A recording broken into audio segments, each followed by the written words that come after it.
Hello everyone, আমি রিয়া। আজকে আমি তোমাদের কাছে নতুন একটা রান্নার রেসিপি ভিডিও নিয়ে চলে এসেছি। আজকে আমি ঘরে এমন একটা জিনিস বানাবো, সেটা আমাদের কাছে বেশ পছন্দের একটা খাবার, যেটা আমরা বেশিরভাগ সময় বাইরে গিয়ে খেয়ে থাকি। তাই জন্য ঘরে চটজলদি বানিয়ে ফেলবো আজকের এই রেসিপিটা। এরপর একটা প্লেটের মধ্যে কিছু ভেজিটেবল কেটে রেখে দিয়েছি। তার মধ্যে ছিল গাজর, ক্যাপসিকাম, বাঁধাকপি আর অল্প কিছুটা পেঁয়াজ। কেটে একটা প্লেটের মধ্যে রেডি করে রেখে দিলাম। তারপরে একটা বেটার বানিয়ে নেব। এরপরে একটা বাটির মধ্যে নিয়ে নিয়েছিলাম 1 চামচ মতো ময়দা, 2 চামচ মতো কর্নফ্লাওয়ার, সামান্য পরিমাণে নুন, লঙ্কা গুঁড়ো আর গরম মশলা। আর এর মধ্যে অল্প একটু জল দিয়ে ব্যাটারটাকে রেডি করে নিলাম। আর যতক্ষণ আমি ব্যাটারটা রেডি করছিলাম, ততক্ষণ কিন্তু আমি ওই বাঁধাকপিটাকে ভাপাতে বসিয়ে দিয়েছিলাম একটা কড়ার মধ্যে। ব্যাটারটা বানানো হয়ে যাওয়ার পরে বাঁধাকপিটাও ভাপানো হয়ে গেছে। তারপরে একটা ফ্রাইং প্যানের মধ্যে দিয়ে দিয়েছিলাম অল্প কিছুটা সাদা তেল, আর তার মধ্যে দিয়েছিলাম রসুন কুচি। তারপরে একটুখানি রসুনটাকে ফ্রাই করে নেওয়ার পর খুব সুন্দর একটা গন্ধ বেরিয়ে আসলে তার মধ্যে দিয়েছিলাম পেঁয়াজটা দিয়ে বেশ কিছুক্ষণ নাড়াচাড়া করে নেওয়ার পরে যে কটা ভেজিটেবল ছিল, সেই ভেজিটেবলগুলো আমি এক এক করে দিয়ে দিয়েছিলাম।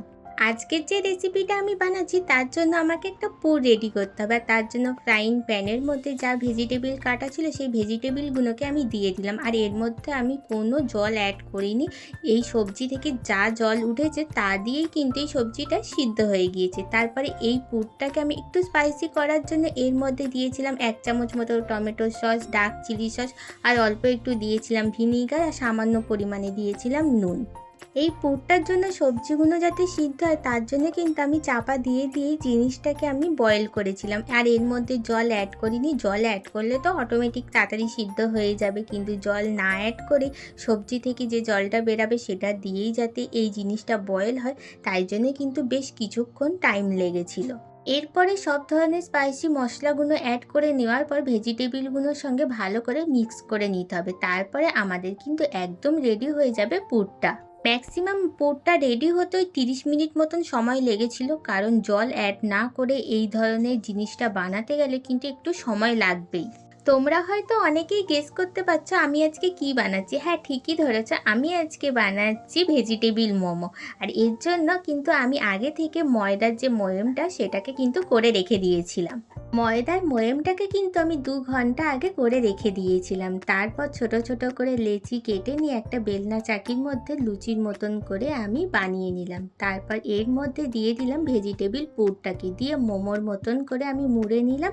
তারপর আগেই তো আমি বেটারটা বানিয়ে রেখে দিয়েছিলাম, সেই বেটারটার মধ্যে এটাকে প্রথমে কোট করে নিলাম। এরপরে কর্নফ্লেক্সের গুঁড়োর মধ্যে কিন্তু আমি মোমোটাকে কোট করে দিলাম, যাতে ক্রাঞ্চি ভাবটা আসে সেই জন্য। আর কর্নফ্লেক্সের গুঁড়ো আমি ঘরেই করে নিয়েছিলাম, আমার কাছে কর্নফ্লেক্স ছিল। আর সেটাকে আমি একদম একবার ঘুরিয়ে নিয়েই আমি বন্ধ করে দিয়েছিলাম, বেশি কিন্তু একদম মিহি করিনি। ক্রাঞ্চি ভাবটা আনার জন্য কিন্তু কর্নফ্লেক্সের গুঁড়োটাই হলো বেটার, কারণ যখন লাস্টে আমি মোমোটা খেয়েছিলাম খুব সুন্দর একটা ক্রাঞ্চি ভাব এসেছিলো। আর সেটা কিন্তু একমাত্র কর্নফ্লেক্সের গুঁড়ো ইউজ করলেই কিন্তু তোমরা পাবে। এরপরে আমার তো সবগুলো কোট করা হয়ে গিয়েছিল মোমোগুলোকে। তারপরে একটা ফ্রাইং প্যানের মধ্যে কিছুটা আমি তেল দিয়ে দিলাম, আর তার মধ্যে আমি মোমোগুলো এক এক করে ছেড়ে দিলাম।